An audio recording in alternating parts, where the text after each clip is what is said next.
guys! Welcome back to my channel again. For today's video guys is magluluto tayo ng broccoli easy recipe. So yung mga ingredients is broccoli. Ganito lang yung paghiwa ko ng broccoli guys. Maliliit lang. And then ground pork guys. And then onion. Ito yung onion ko at saka garlic. And then olive oil, vegetable oil, yan. And then salt and pepper. So yan lang yung ating mga recipe guys. So yeah, simulan na natin yung ating pagluluto. So nagpainit lang ako ng oil dito. And then isusunod na natin yung ating onion. Yan.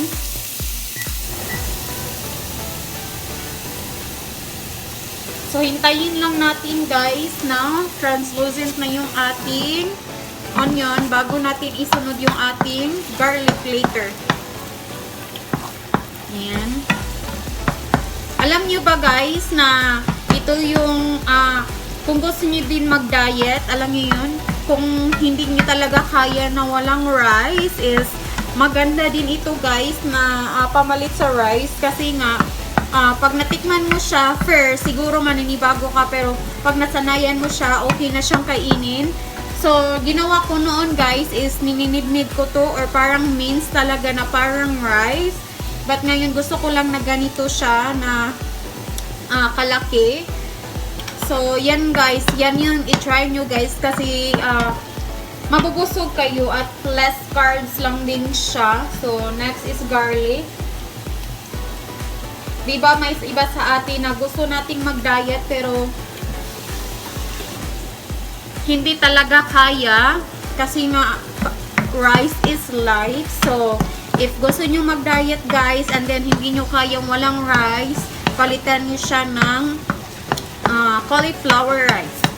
So, very simple lang siya guys. And then, parang rice din siya. Pag nasanayan nyo siya, siguro maninibago lang kayo sa simula. But pag nasanayan nyo na siya, okay lang talaga ang lasa niya. And then, ano pala guys, nung after ko palang manganak, ng aking anak is weight ko is 54 to 55. Sobrang bigat ko talaga. Normal weight ko nung wala pa akong anak is 47, 48. So ang laking nadagdag. And then nung lumipad na kami dito is nag-try talaga ako nag-diet guys kasi nga parang nabibigatan na din ako sa sarili ko. And hindi ko kaya talaga guys na walang rice every kain ko kasi nga sobrang ma-rice talaga ako.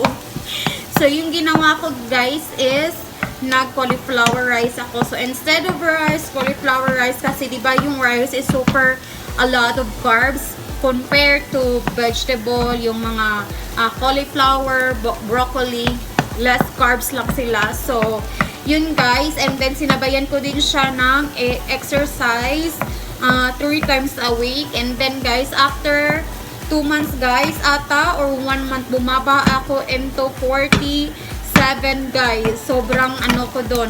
Pero sobrang effort talaga doon guys kasi hindi talaga ako umiinom ng soft drinks, walang junk food. And then yeah, sobrang guys, kung kaya ko guys, makakaya nyo din yan. So, motivation lang talaga guys, motivation lang talaga. And then ngayon guys is nung Christmas at saka New Year, lamon talaga ako ng lamon guys. So weight ko ngayon is 51. But yeah, okay lang naman kasi pwede na natin exercise yun at diet din. So yeah. So next guys, ilalagay ko na yung ating ground pork. Yan. Ano pa to guys? Frozen to kanina. Kaya dinefrost ko siya sa oven. Kaya may pagka-brown. Ganyan. So, kung guys, tawag dito, kung may plan kayo na magluto ng broccoli rice, if may ground pork ilalagay nyo, make it sure na ilalabas nyo siya the night before nyo magluto. Kasi para hindi siya magpa-brown ba. But yeah, that's alright. And then guys, tawag nito, okay din chicken. Kahit anong isahog nyo sa broccoli nyo, masarap pa din yan. Ako kasi simula noon nag-start ako na broccoli ano talaga nilalagay ko, pork, kasi parang masarap siya pag pork, ground pork. Hindi ko pa na-try yung chicken, and then na-try ko din na ground pork, tapos may itlog. Yan, masarap din siya. So yan. So lulutuin lang natin to guys, siguro around 10 minutes, yung mag-golden brown na siya.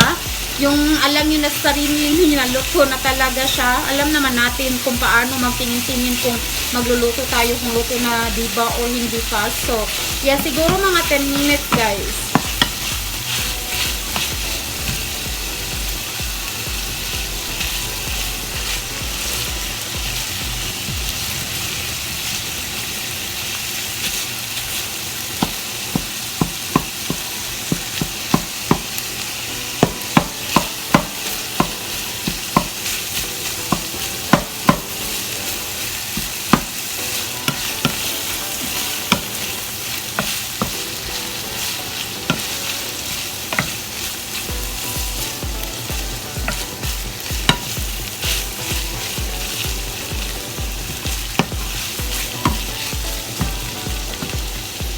And then guys, titimplahan ko siya. Timplahan ko siya ng ground pepper and then salt.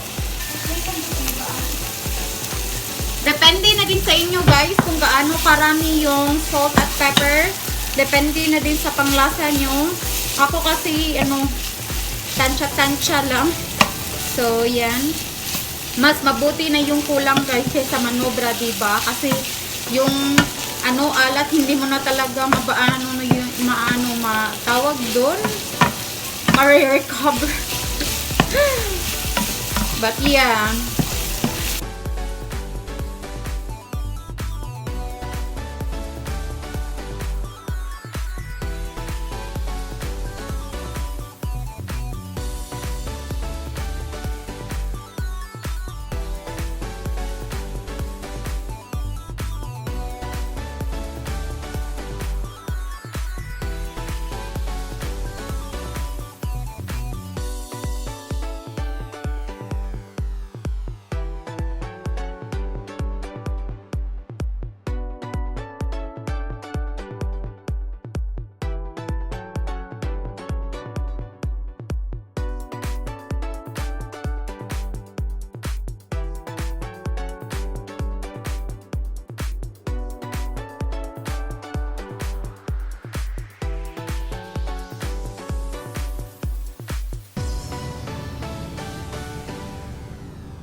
So, haluin na naman natin siya, guys.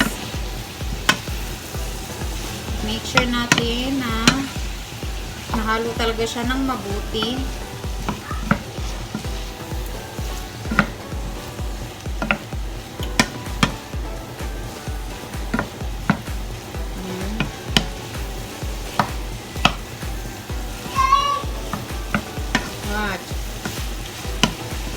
And then, tikman natin.